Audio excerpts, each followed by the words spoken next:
Let me ask you, Mike. Can I ask him how did you and Suge mend your relationship? Well, we had conversations obviously prior while we were opposite side, and I told him certain things would happen to him that ended up happening to him. And when he got out of jail after he declared bankruptcy, he reached out to me and asked if I would talk to him and help him out, and I said I would. And we've been close ever since. I talked to Suge twice in my life.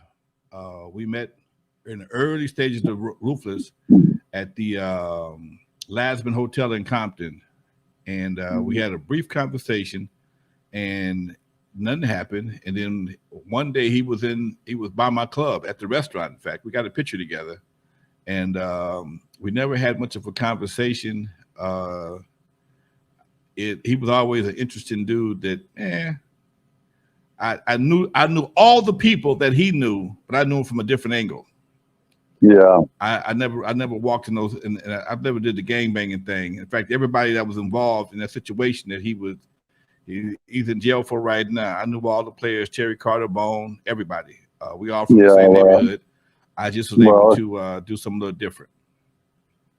You know, it's a sad story all around, the stuff that happened. You know, I did not know Terry Carter, but I know plenty of people that did. He was a great guy, and it's a sad situation. And the funny thing about it, right after it happened, I'm the first person he called. Wow. He called, and I got him a lawyer. When you see the lawyer on YouTube that's surrendering him, that's my friend that I introduced to him, that surrendered him. Is David Kenner still around? David Kenner's still around. He's still practicing? I think he is. Okay. You know, we had, like I said, at the beginning, I never had David Kenner reached out to me to try and negotiate, and called my lawyer. And he asked my lawyer, is it safe to come and meet with me? Why do you think he asked you that question, Mike?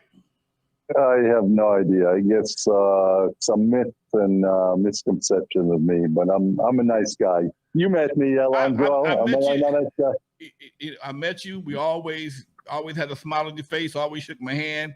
I never felt intimidated. But something about you, Mike, you have a different kind of aura. It's not like it's like, okay, cool, whatever, okay.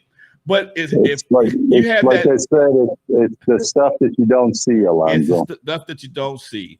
It is. I have something from the audience, actually. Go ahead.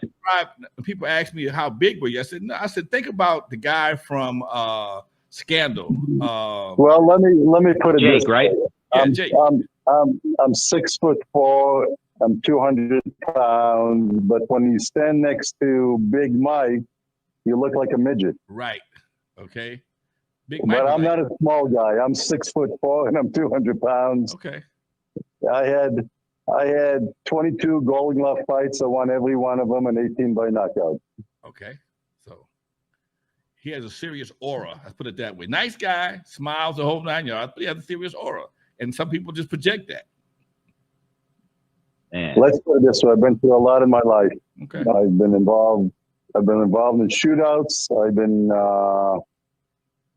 involved in a lot of stuff in my life, and the stuff that was and Ruthless record was just a minor part of my life. And obviously, Eazy was one of the finest persons out there. He was a genuine, very nice guy, very generous guy, and we became the best of friends.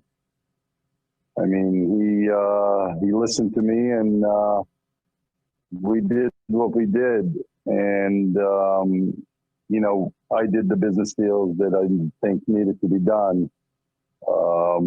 I think if I wouldn't have done those deals, I don't think Ruthless would be what it should have been and should have gone out of business. Why do you think Tamika won't reactivate the label?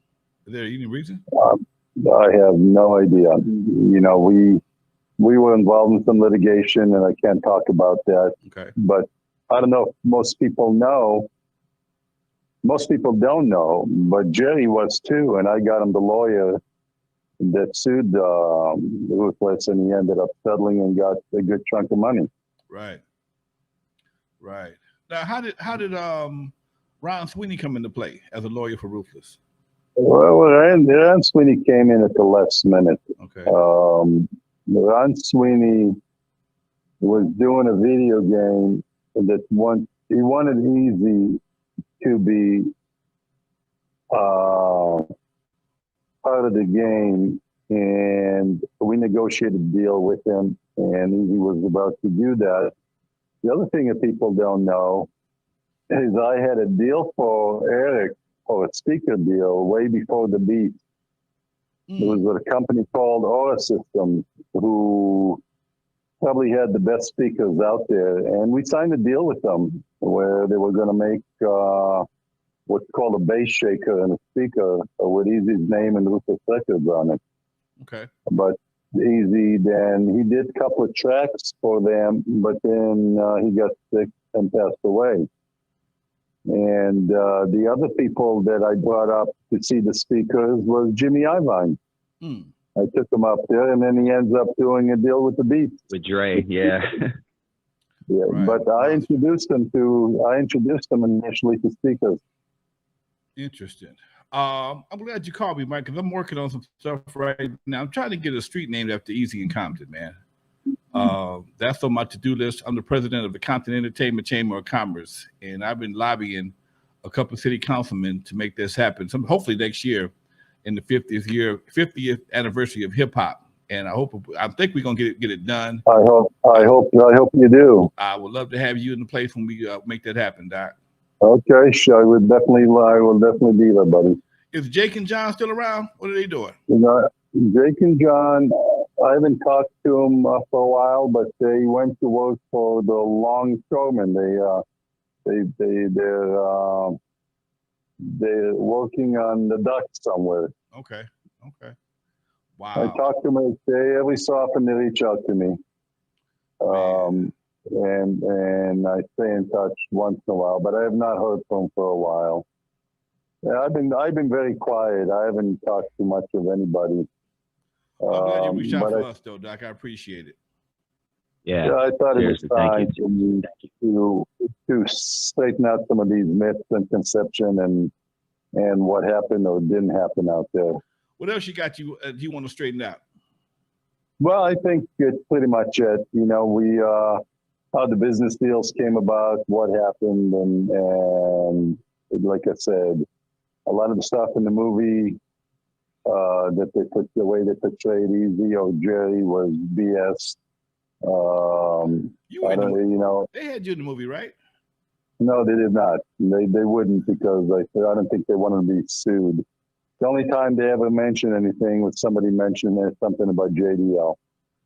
Okay. And right. Jerry got mad, so I'm gonna call my friends at the JDL. Yeah. That was the only mention, and I guess that was somehow mentioning me, because whenever JDL is mentioned, I think it refers to me. Wow, interesting. Yeah,